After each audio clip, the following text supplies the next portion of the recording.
Hello, brothers and sisters in Christ. Welcome back. If you've just joined us, a very good morning to you. Nice of you to join us here at the Christ and Work Conference 2021, organized, of course, by our good friends at the Catholic Business Network.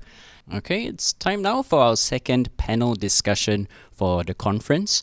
This one is truly unique. Actually, they're all unique, okay? But this one I feel is really, really interesting because we're here from individuals from different industries, different professions, on how they've not just sustained but nurtured their faith through this difficult time of COVID-19. Over to the very, very capable Brian Lee, who will moderate this discussion.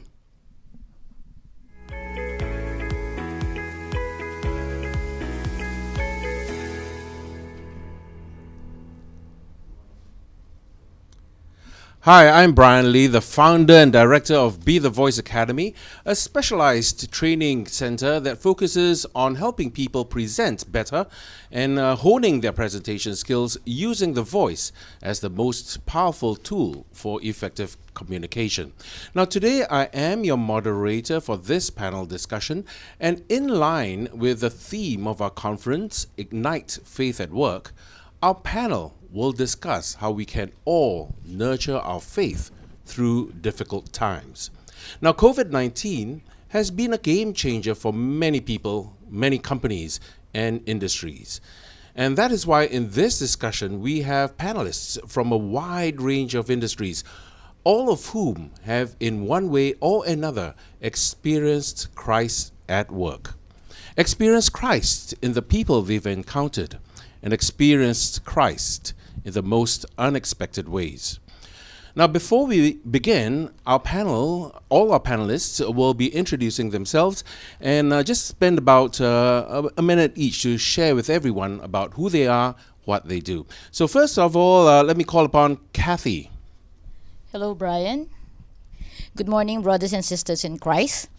I would like to thank you for giving me this opportunity to join you in this panel. First, I would like to introduce myself. I am Kathy. I am from Philippines. I have been working in Singapore for 15 years now, since 2006. I am presently working as a staff nurse in Mount Alvernia in a multidiscipline ward in a 3 rotating shift, serving medical, surgical, orthopedic, oncology, and pediatric nursing to inpatients. From medical treatment to post-op recovery, and as well giving health education to patient and patient's family as well, for them to continue to take care of them at home. Go back to the question. Being a nurse is not easy, and because we cannot choose what type of patient and to take care of or to nurse. In other short, we cannot choose.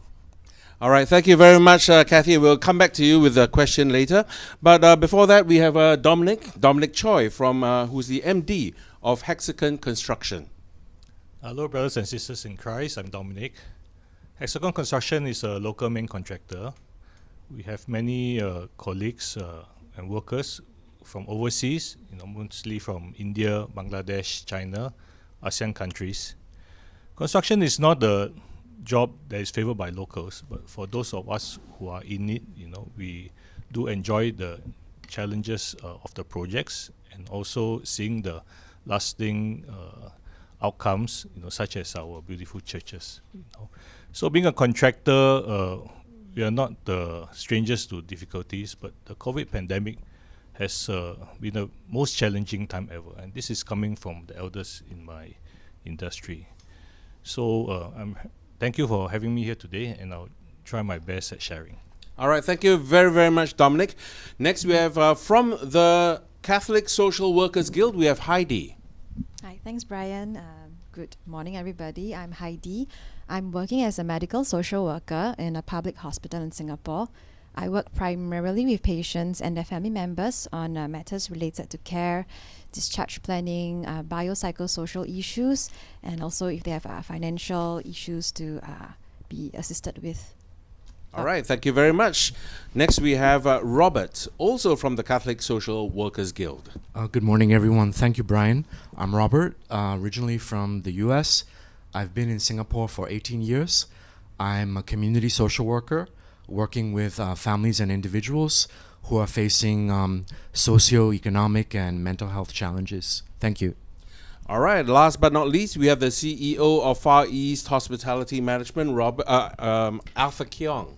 Thank you very much, Brian. Hello, everyone. My name is Arthur Keong. I'm the CEO of Far East Hospitality.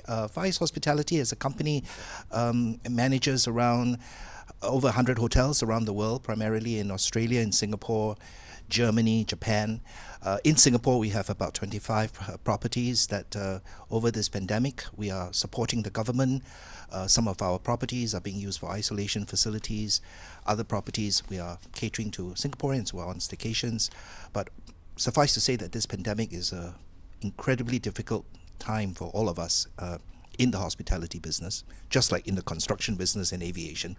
We're the worst hit industry, but over this very challenging period, I believe that good can come out of it. And what we've been focused on during this period is how can we use this time to transform our business so that when we eventually do emerge from this crisis, and there will be an end to this horrific journey, that we'll come out of it transformed. And obviously we need the Lord to guide us through this journey. All right, thank you very much, Arthur. Now, in the interest of time, I will begin the panel discussion by asking questions to each member, and everyone will have a maximum of about 8 minutes to share their experiences. Now, after which, the panel will be happy to take questions from our audience, and, over the Zoom chat, do put in your questions there, all right? Now, our first question actually goes to Kathy, all right? And she is from the Catholic Nurses Guild, as we mentioned. By the way, the Catholic Nurses Guild actually celebrated their 50th Jubilee anniversary in 2020. Now, Kathy, being a frontline healthcare worker from the Philippines, when COVID-19 first hit Singapore, you must have been in the thick of action, caring for the people who were sick, maybe not from COVID-19, but could be from any other illness, right? Now, how did you cope with the stress and anxiety that you surely must have felt when you knew that your patients that you care for could be carrying that dreaded disease that at that time we knew very little about? Okay, thank you, Brian.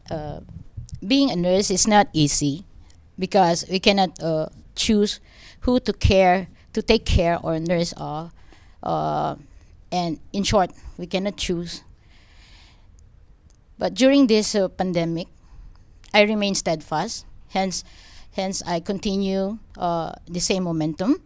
I do my part by reporting to work, follow the rules, guidelines, protocols. I would say there's a lot of revised guidelines. As like others, I feel fearful, and I'm scared. Not only for myself being infected by the virus, but for others as well, like my colleagues, and most especially for my family back home. But being a nurse, I remind my vocation that being a caring hands to my patient for them to be able to recover and go back home to their family. I turn to God to give me strength as I unload to move along during these difficult times. As my only armor for protection is my faith in God. There's this verse in the Bible where I would like to share to you. It's from Proverbs chapter 3, verses 5 to 6. It says, "Trust in the Lord with all your heart and lean not on your understanding. Submit all your will to Him, and He will make your path straight." In our lives, it's only God who is in control. We just need to believe, trust Him, and everything will pass and will come to an end. Thank you very, very much for that. So inspiring, really think about God and trust in Him. Really, that's one of the key messages that we really must take away from at least Kathy's sharing for today. If anything, you forget, right? But now, over now to Dominic. Dominic, you know, the construction industry was one of the hardest hit, and during the initial phase of the pandemic especially, right? And so foreign workers were stuck in dormitories, they were obviously homesick. And while we often think of foreign workers as the blue-collared workers, the hands and legs, we often forget that actually foreign workers includes the professionals such as architects, designers, and so forth, right? So the question I have really is, how have you managed to find faith when you see the obvious pain and anguish in these people? And what do you do to get inspiration to help these people? Thank you, Brian. We all know that people who came to work in Singapore and left families overseas have been suffering a prolonged period of separation, and worries of home. For workers who are in the dormitories, they have been restricted for their own safety, and it's difficult to be cooped up for such a long time. Actually, I'm very thankful that although many of the workers got COVID, very few of them suffered from serious symptoms of illness. So in our company, we have often thought about how we can help these people. But at the same time, we concede that many things are beyond our control. So as often the case, when things are beyond control, we say turn to prayer. But yet, during the COVID pandemic, many things have gotten worse in the world. People have lost lives, jobs have been lost, freedoms have been restricted. So how have I found faith amidst all this? After thinking about it a lot, I realized that the pain and anguish that exists are not reflected in the way my foreign colleagues and workers live their life. I seldom heard them complain. When we do share about their experience, it's only after I ask them about it, I bring it up. And yes, they share their sadness, yes, they're worried. A lot of times, the main concern is about children asking their parents to go home. So when I ask them how they feel about it, they are very brave.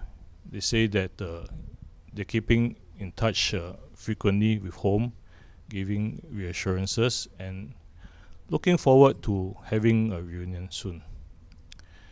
So I think that they have really been able to go about life without feeling too much despair on all these things. Most of my workers and colleagues are religious people. They believe in God, although we may not be of the same religion. They have said their prayers and put their trust in God that they will be heard.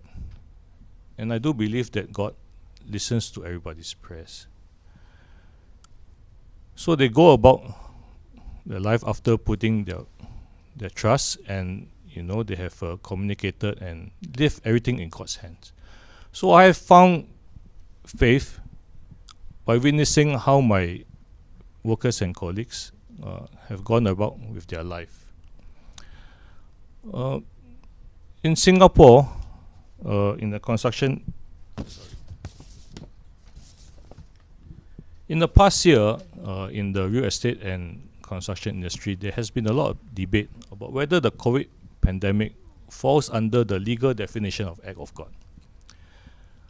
I think that in God's own way, more people supporting and relying on each other has become the best way we have learned to cope with this situation. In Singapore, we don't face many economic, health, environmental, or political dangers as in other countries.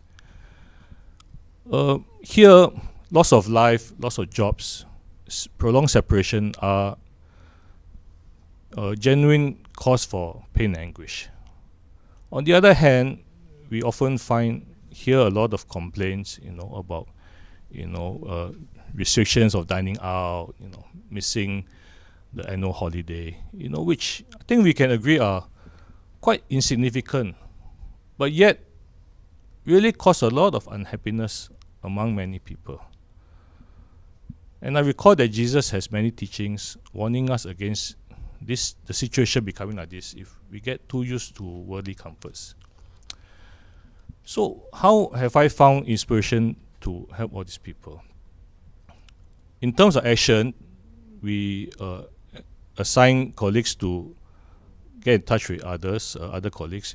As I said, they're all putting on a brave face and not particularly complaining, but we want to show that we are there for each other if the need arises. In the dormitories, we were quite isolated from our workers, especially during the lockdown.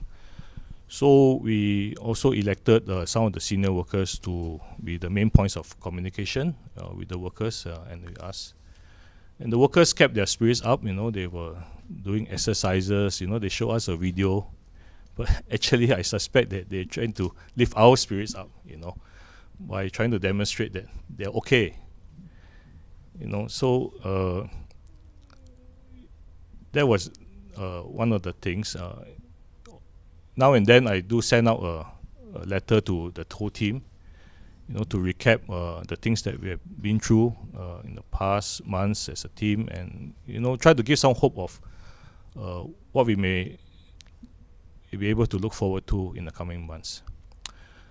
We also form a employee engagement committee, made out of cross-section of our staff, some married, some single, foreign and locals, and they organize activities to keep everybody connected, and to kind of lift spirits during these restricted times, And the next one coming up will be the Deepavali Celebrations. They organize a photo competition. So just as we can rely on others' faith, to strengthen our own, we can also look to others for inspiration ideas when we may feel ourselves lacking. Our clients have been very understanding of us during these difficult times, and we are very grateful for that. And as a company, we remind ourselves that to be as understanding towards others and to treat others as we want to be treated ourselves. So I think that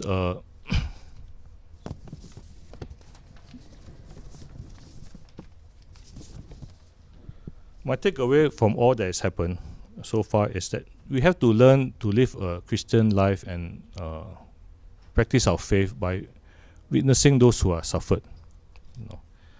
They have placed everything in God's hands and learn to be patient and face challenges day by day, and go about with life without focusing negatively on why things are not perfect or better.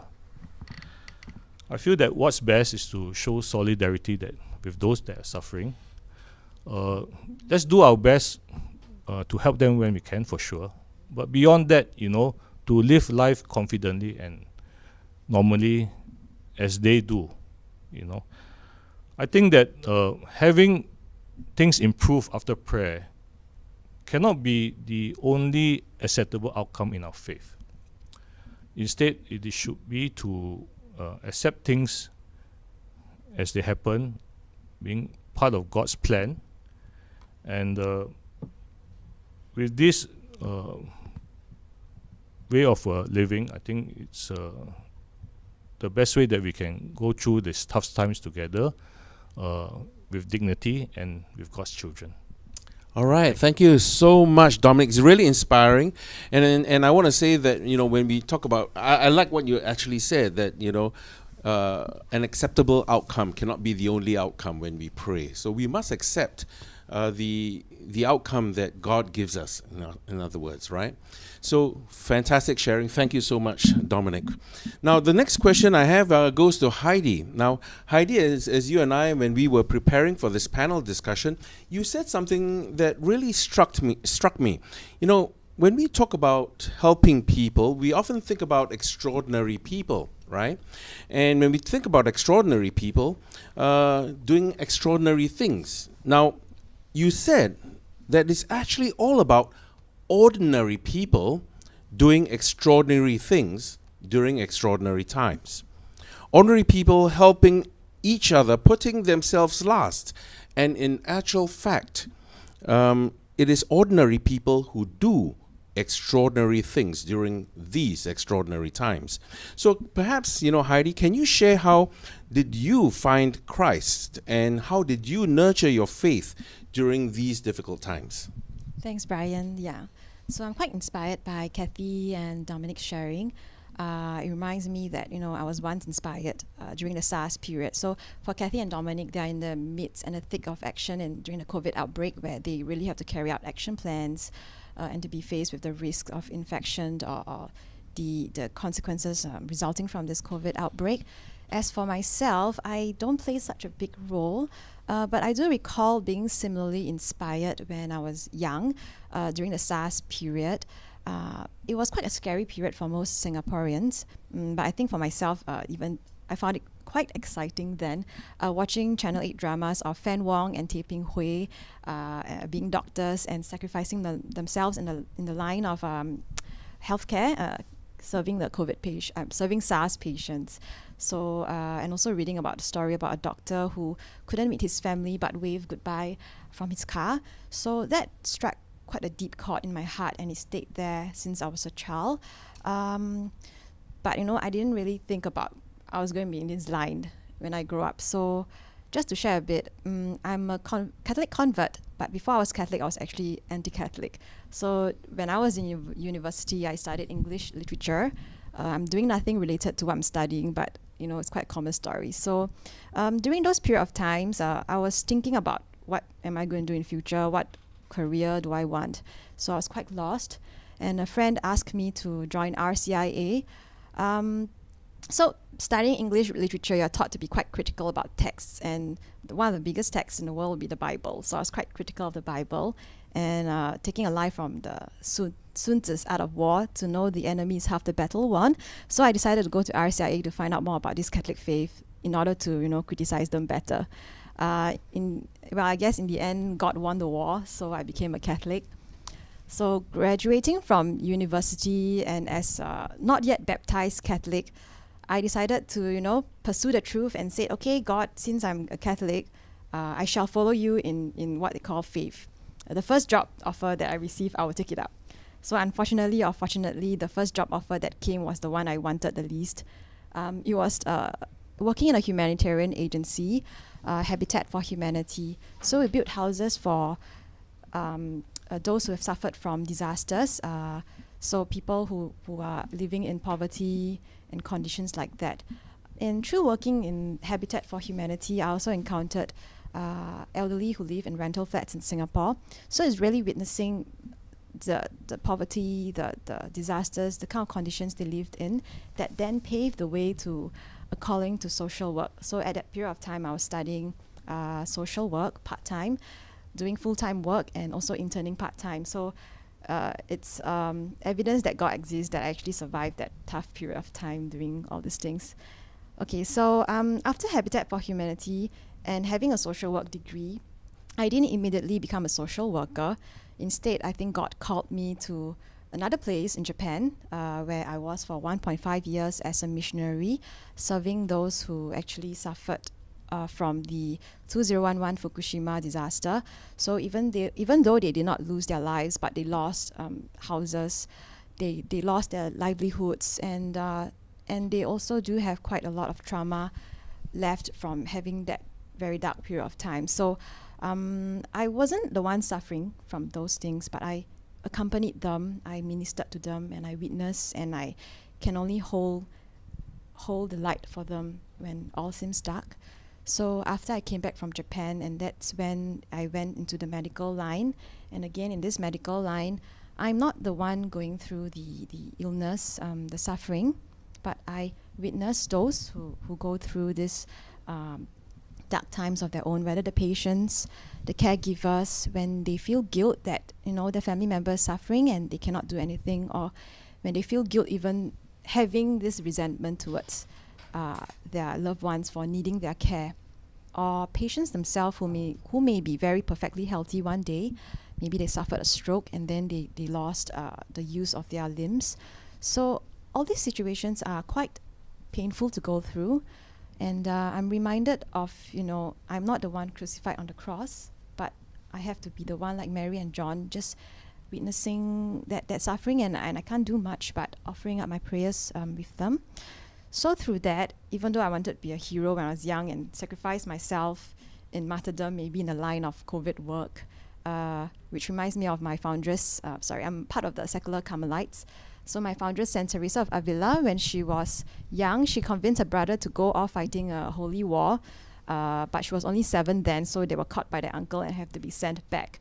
But, then she grew up and became quite a holy, great woman. So in our own little ways, we do where the small things where we can, where we are, whether we are called to be heroes, whether we are called to be the leaders, whether we are called to be the ones suffering, or whether we are called to be the ones witnessing. So in my line of work, I may not do extraordinary things. Maybe my work could be very mundane, like just listening to them when they are, sharing their sorrows. And it's very little, it's just listening or just documenting and helping in little things. And they themselves, at the end of the day, still have to carry that burden of the very large crosses. But witnessing them carrying the crosses, living each day throughout, even though not knowing, maybe they're facing loss of employment, loss of functional abilities, loss of family members. They live each day, day by day, just having the sun rise, looking at the light, even though the tunnel's dark. I think that's very extraordinary. And also reminds me, in our own ways, we face with our own difficulties, obstacles, uncertainties, but we live each day and we carry our crosses, and that's also quite extraordinary as followers of Christ in these dark and uncertain times. Thank you so much, Heidi, for sharing that. And you know what? Even though you say you're not extraordinary, you're actually an ordinary person doing extraordinary things, way beyond what many people do. And we, we take inspiration from you. So, and I really love what you also said, that the first job you took wasn't the one you wanted. So very similar to what Dominic just now mentioned, right? Praying doesn't mean you get the acceptable outcome, and what's acceptable to God might not be acceptable to us. So awesome. So our next question really goes to Robert. Now, Robert, as a community and social worker, you encounter families in difficult situations. Now, they are faced with unemployment and anxieties, forced separation, loss of income, and many more challenges. Now, how do you deal with these situations, firstly as a Catholic, and secondly as a social worker? These are two different hats, and I'm sure that they are all very different, and challenging decisions will definitely have to be made, and sometimes the paths can actually cross, right? And there will be times when we really don't know what to do. So at this point, I just want to ask, how do you find Christ in these difficult situations, Robert? Yeah. Thank you, Brian, for the question, and good morning, everyone. And just want to say I'm really honored to be with this panel, doing tremendous things, and also be with the audience at home or wherever you might be. In my role, I'm facing individuals and families who are really probably at the lowest point in their life. I mean, imagine being homeless, being unemployed, unable to care for yourself or your family, and imagine being separated from your loved ones who could be just across the causeway or on the other side of the world, and about the stress and the devastation that people in our own community are facing. So how do you respond to people who come to you like that? You have to be very, very careful not to judge, because I remember Archbishop once said during a mass for social workers that actually we as caregivers and people who provide community service, we're actually no different than the people we serve. We're the same. And we have to make sure that we never ever judge. We stand together with them. And for me, I'm not experiencing Christ in what I give. I'm experiencing Christ in going through the journey together with these families and individuals and empowering them to solve their difficulties themselves, because they have the skill, they have the ability, but they just need a hand. And I think it's not really the giving, it's the collaborating, and it's the support that we as social workers really experience Christ. Catholic social teaching really are very helpful to me. It always reminds me to remember the dignity and the rights of individuals. Always providing support, especially to the vulnerable, the elderly, the weak, prisoners, the ill. We have a special duty to serve them. As a social worker, someone who studied social work, we do have practices and ethics, and we call it evidence-based knowledge and wisdom that we can bring to bear as we work with these individuals. But first and foremost, we are Catholics, and we serve for the glory of these individuals and families, and also for the glory of God. All right, thank you very, very much, Robert. Really, I really love what you said. You know, we serve for the glory of God, and that's what we're all doing here today, nurturing our faith through difficult times, serving God, right? So Arthur, over to you. Arthur, you have a very diverse background. While you're now CEO of Far East Hospitality Management, you're once working, in fact, with my late father, Stephen Lee, a radio DJ, and before you became a hoteler. Now, as a young hoteler in New York, you instigated an advertising campaign, and it was considered scandalous, actually. But somehow you were later promoted because of that, yeah. And you were right there when 911 happened, and again right there when in the thick of action when SARS happened. Now, through all your experiences, and some call them disasters, can you share how did crisis shape you? How it tested your faith, and how did you find Christ during these difficult times? What is humility, grace, and purpose to you? Well, thank you very much for that question. Actually, it's not that I found God, but rather God found me. And I want to clarify what does that mean, and why I think that what crisis teaches me most is this three things of humility, unmerited grace, as well as reinforcing our resolve and sense of purpose, is because, you know, through my life, I've always believed that, you know what, we will do the heavy lifting, we do our best, and then we pray, and then God will do the rest. But I actually find that is actually quite untrue, you know. Actually, it should work the other way. We should pray for the outcome, that thy will be done, and then after we've prayed, we ask for direction and do our best through the obedience of what God has directed us to do. So it's actually the other way. And the reason why I believe that crisis shapes us and brings us to our knees is because I think it's a lot of people say they believe in God, but do they really? I think we have to use the word belief very carefully, because if you truly believe that there is an entity that creates the universe, then we have to be truly living our lives in obedience, rather than sometimes treating God as a ATM or having a very transactional relationship. We pray when we want things. I think crisis has taught us that when everything is taken away and when you have no option left, God reveals himself to me. And that's why I say, you know, God found me rather than I found God. Because if it's reliant on my personal strength, I personally find it very difficult to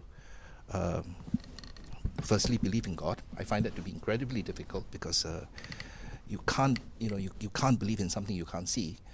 And the other thing that I find incredibly difficult is to give up your all, to give up everything that you hold dear and order your love that He is first, and then everything else that you love must come after that. Now, to understand that philosophically, but to do it is entirely different matters. So I would say that God found me in that crisis, presented me with no other option but to rely on His strength. And each and every time, when you think it is not possible, He delivers the impossible. And that was what convicted me and what shaped me. And I always say that if people only had the experiences that I've had, I think everyone will be a Christian. Why is it that these incredible incidents are revealed to me? And you know what is the other thing that is rather sad is that when these incidents are revealed to me, the amazement only lasts for maybe a week or so. There's the amazement, there's the gratitude, and there is the wow. And then after a while, you tend to rationalize and you start to think maybe there's a other explanation. And you start to drift. And God has been faithful in that He has been patient, that He reveals it again and again and again until I get it. So that's what I wanted to share with you. So remember going back into that scandalous story. I'm sure everyone's very interested in the scandal, right? So share with us that scandal and how did God speak to you during this difficult time, during this scandal? Well, I was in my 40. I just turned 40, and I was given a wonderful opportunity. I was at that time working for a luxury hotel company, and I was given an opportunity to actually open 2 hotels in New York City. And New York City is truly the, if you like, the capital of luxury, in that you can't be taken seriously unless you have got your properties represented in New York. So to be selected to be out of, there's certainly no lacking of marketing talent in America, right? So to be selected to go to New York City was actually quite an honor, and I felt a surge of pride. And when I did arrive in New York, I thought, you asked me to come here to do this job, so therefore I will tell you what my methods are. And I was very wrong, because my corporate bosses says, wait, stop right there. Arthur, you're not in Kansas anymore. In metaphorically speaking, that Singapore is a little town, and now you're in the big league. So I don't know how you used to do things over there, but we do things here differently. You will do it our way. So one of the things that I was instructed to do is, you do not brief the advertising agency. You tell us what your needs are. We brief the advertising agency. The advertising agency does the creative work. And then we'll show it to you, and you just run the ads. So I was quite dissatisfied with that answer, because I thought the corporate style of advertising was rather boring. It was predictable, and I said to my corporate bosses, our corporate ads, if you just covered the logo, it could be any hotel company. It doesn't distinctively put the message across. And of course, my corporate bosses were very offended by that, and they said, you know what, Arthur, I appreciate what you just said, but just follow the rules. So I thought to myself at that time, now if it all goes to hell and it fails, whose neck is on the line? Will you stand up and defend me, or will I be the one who is going to have my head on the chopping block? And my conclusion is, I'm accountable at the end, and you know what? If it doesn't work, they'll probably throw me under the bus. I brought my family to New York. I brought my family. I brought my kids, who were then young, to New York, and failure is really not an option. So, in my pride and in my professional judgment, I would take things in my own hand, and I told the advertising agency, look, this is what I want. I want an ad that is mildly disruptive. It must make you stop in your tracks, and none of this corporate stuff that is kind of, if you like, the message is kind of lame. So that was my brief to the agency, and the agency gave me a ad of the Statue of Liberty with both hands raised, the name of the hotel, back in New York City. And when my boss saw this, they of course freaked out. They said, this is wrong on so many levels, I don't know where to start, Now, firstly, I've told you don't brief the agency, so you've disobeyed a direct order. Secondly, This is incredibly bad taste. You come and you defame our national monument without understanding the American psyche. You know, and thirdly, this is certainly not in the corporate guidelines and tone and manner. If we allow you, then there will be anarchy. Everybody wants to do their own ad. We can have no such thing. So I was really told off, and actually my career then was probably in jeopardy. And I, instead of complying, I was actually very dissatisfied. And I thought to myself that, you know what, if I have to go down, I'll go down with guns blazing. So I took the ad and I showed it to the owner of the hotel, and the owner of the hotel actually liked it. So unwittingly, I started a war. And so now I have a situation whereby I've got the owner of the hotel disagreeing with the management company, and at the end of the day, the owner prevailed. The management company was rather pissed off that they now have to run this ad, so they ran the ad.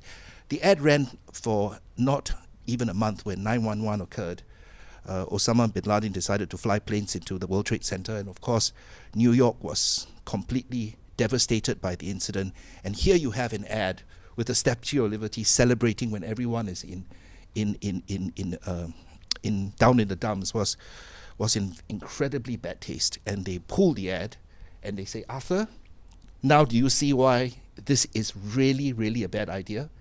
But unfortunately, one ad couldn't be saved. It appeared in the New Yorker magazine on September 13.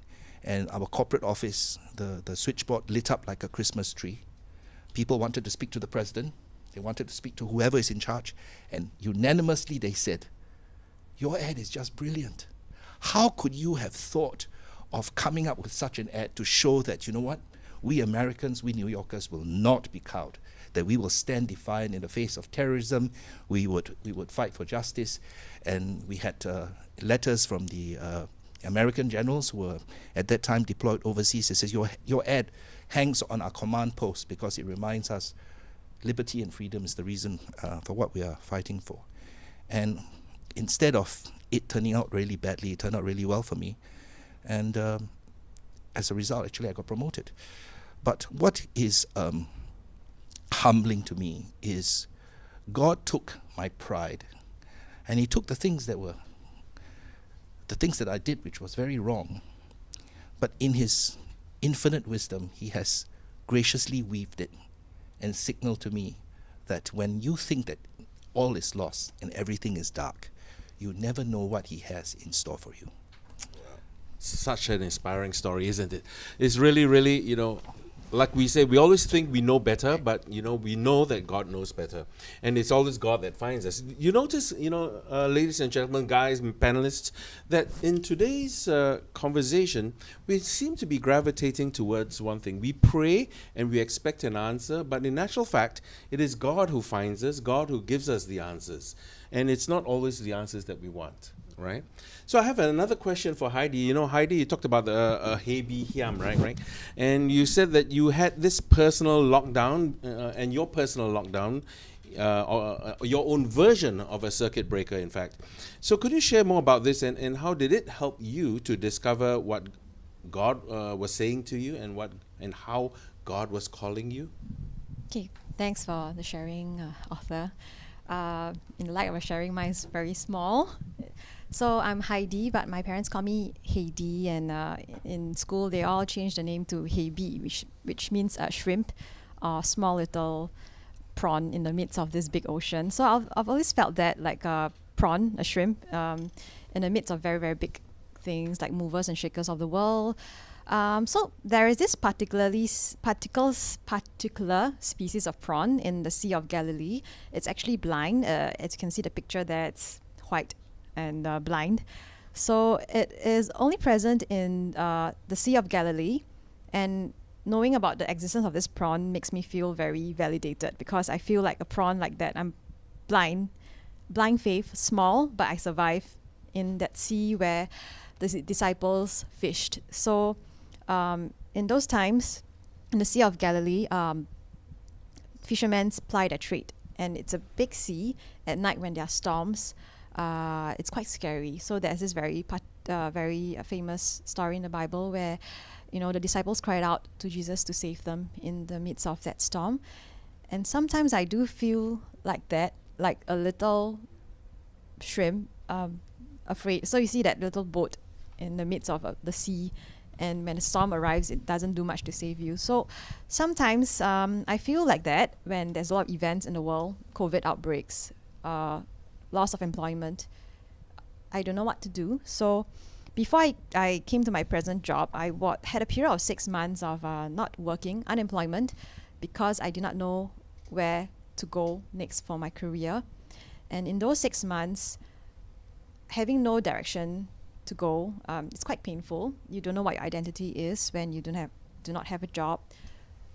I knew that I was a social worker, but do I want to continue being a social worker? Because at that time I was also dealing with burnout, and what was God calling me to? So it was quite difficult because not necessarily that I didn't have food to eat and things like that, but because I do not know where I was supposed to go, what I was supposed to do, and who I'm called to be. In those 6 months staying at home, I had a routine. Most of the time I stayed at home, but I had a routine to go for mass. I prayed, but it was quite isolated from going out with people or friends.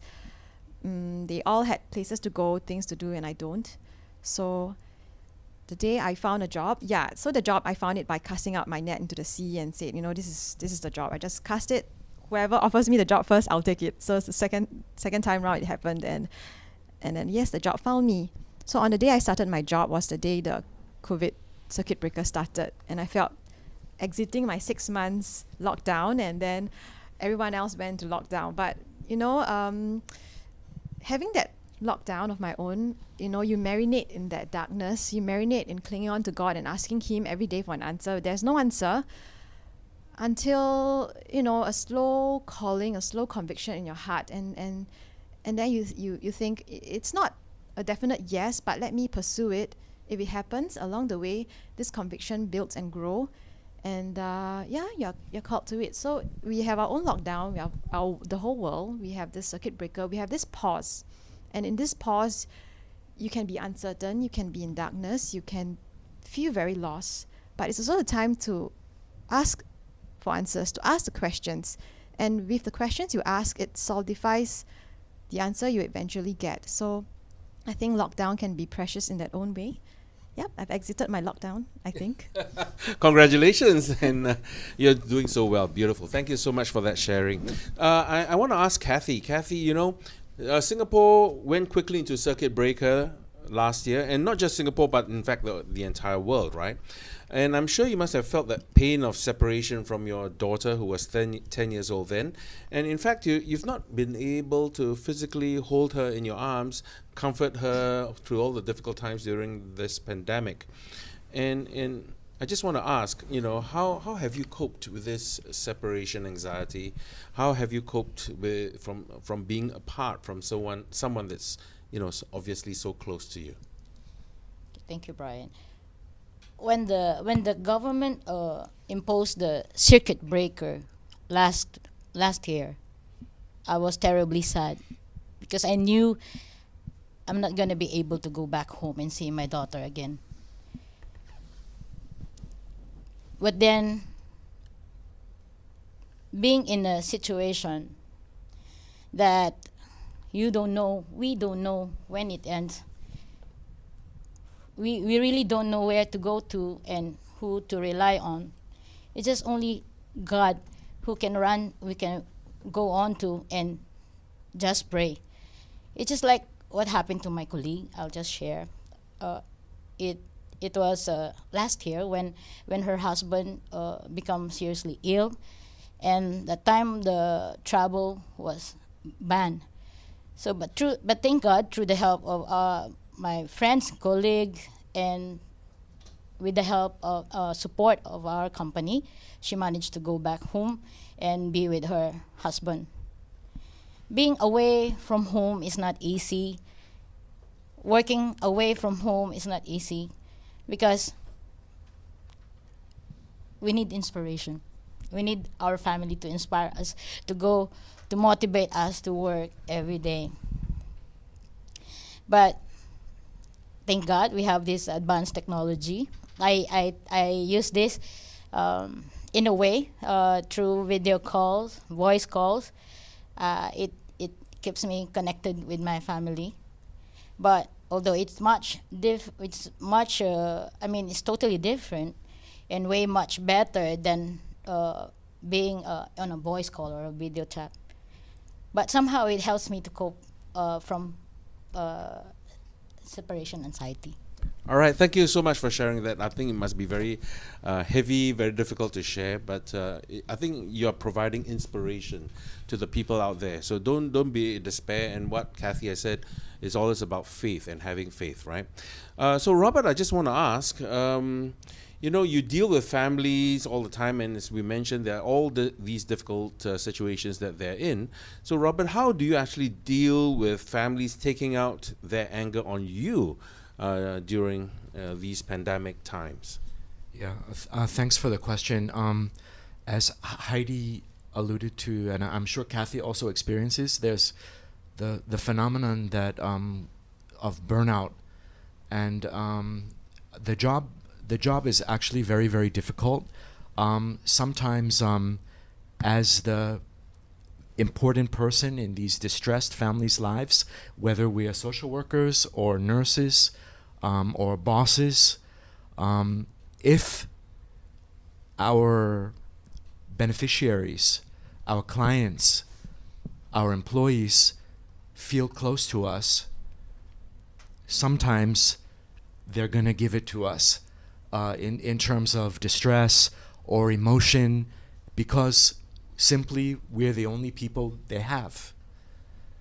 And because we're professionals, we never strike back, we never act out, we receive. Hopefully we receive that negative energy or that negative emotion, but we don't absorb it. Because when we as people who are in the service of others start to absorb the pain and the suffering and the negative emotions, when we start to absorb that, that's when we ourselves begin to burn out. And it's the same for social workers, nurses, marketing directors, and bosses in the construction industry. It's the same, because for the people that we serve, in no matter what capacity we're serving, sometimes we're the only people that they have. And we need to be mindful of that, of our position as professionals and our position in their lives. And that really helps us to get through this. And I remember something from the Bible that says the way we treat others, a gesture or a word, sometimes is the sermon that they are hearing that day. And we all go to Mass and we all know how important and inspiring that sermon is. And we're also offering a sermon, sometime through a gesture, sometime through a word, but that helps me be mindful and always be aware that what I'm doing is important, and I'm also important to the people that I'm working with. Thank you, Brian. Thank you very much, Robert. So really, don't take it personally, and they are just acting out on their emotions, and sometimes we must always remain focused on what the objective is, what the goal is. Thank you very much, Robert. So Dominic, I have a question. You mentioned earlier that in fact sometimes the workers are inspiring us and acting, happy and so forth. So, as you mentioned, also Deepavali is coming and there's going to be a big celebration. Now, how do you see your workers coming together to actually have this big celebration then? I think that it will be quite difficult to have celebrations like we've been used to all the years before, and it will certainly be a much toned down celebration. Social distancing measures will still be in place, right? So I think that that's the reality again, but we hope that they do take comfort that we've gone through this 2 years and it's another year, and it's time to take Deepavali as a time for reflection and remembering what there's hope, how hope is present in our lives. All right, thank you. And also very much what Robert mentioned earlier is that sometimes it's all about just being there for the people. I think our presence really means a lot. We have a time for just maybe one more question, and I'm just going to ask Arthur again. You know what? You once said that your faith has evolved from the experiences that you've had. Now, have you ever had an experience where, I know we mentioned one, but you felt that God redirected you or kind of, hit you on the head and said that even though you thought you knew you were doing, so that was one that you shared, is there another instance where you actually saw the light in that sense? Well, actually, there have been many of such occasions, but I think what has been revealed to me through these series of incidences is really the concept of surrender and the concepts of what St. Augustine has talked about, that your loves that you have in this life, you love your family, you love your job, you love whatever is your passion, it's not wrong. What is mostly dislodged is the order in which you order your loves. So it's that revelation was very enlightening, and how you then prioritize your life in order to put God first. Then after that, what do you put second, what do you put third, and what do you put fourth? And all my life, my work is my identity, and my work is the measure of my value of self-worth. And in order to change this priority, to put God first, and that's where your value is the most amazing revelation, most life-changing revelation, and also the most precious. All right, thank you so much, Arthur, for sharing that. Putting God first is something that's, as you've mentioned a couple of times, it's not something that's really easy for us to do. It's really quite challenging. And all through all our experiences, through all our works, through all our businesses that we do, I hope that these ideas really give everyone out there ideas of what we can all do to nurture our faith through these difficult times. And not only nurture our faith, but by our example, by our concrete actions, really inspire other people to take action. And of course, hopefully, and you mentioned love. Don't forget, Keith was talking about the love offering, and it's something that we must plug in for you, Keith. But ladies and gentlemen, it has been really a wonderful, wonderful sharing, and it's also very inspirational. I would love to thank, I would like right now to thank Arthur, Robert, Dominic, Heidi, and everyone out here and for being here today, all right? Now, each and every one of our panelists, they are in fact ordinary people who have done extraordinary things during these extraordinary times. We ordinary people out there, and again here, must take inspiration and motivation and encouragement from them, and in our own way learn how we can nurture our faith through difficult times. And don't forget, the message also today is that we don't just nurture our faith, but we let God nurture us. And with that, I'm going to hand the time back to our MC, Keith. Over to you, Keith. Thank you, Brian, and all the panelists. Thank you very, very much. I think that was so inspiring, actually. And that's a lovely way to conclude our morning, our conversations this morning, rather. Yeah, I was particularly moved, if I can say so, about one of the panelists, about him saying that, we are quite possibly the only sermon or maybe the only scriptures that people will ever come across through our lives. So we try, it's not easy, there are a lot of challenges in life, but we try to place God first, to trust Him, so that we can also share Him by our actions, by our words, by our deeds, by our love. Dear friends of CBN, as you know, CBN is not a funded organization, and we run all our programs and services free of cost. We depend on your donations and love offerings to keep our programs going. Kindly help us with your love offerings by using the QR code and your banking app using Scan to Pay, or you can send us checks or bank transfers as per the instructions here. Thank you and God bless. Thank you for tuning in to Catholic Business Network Christ at Work Conference. If you found this video helpful, please click the like button. And if you're new to our channel, do follow us on all our social media platforms and click on the subscribe button and the bell icon to get a notification whenever we post a new video. Thank you and God bless.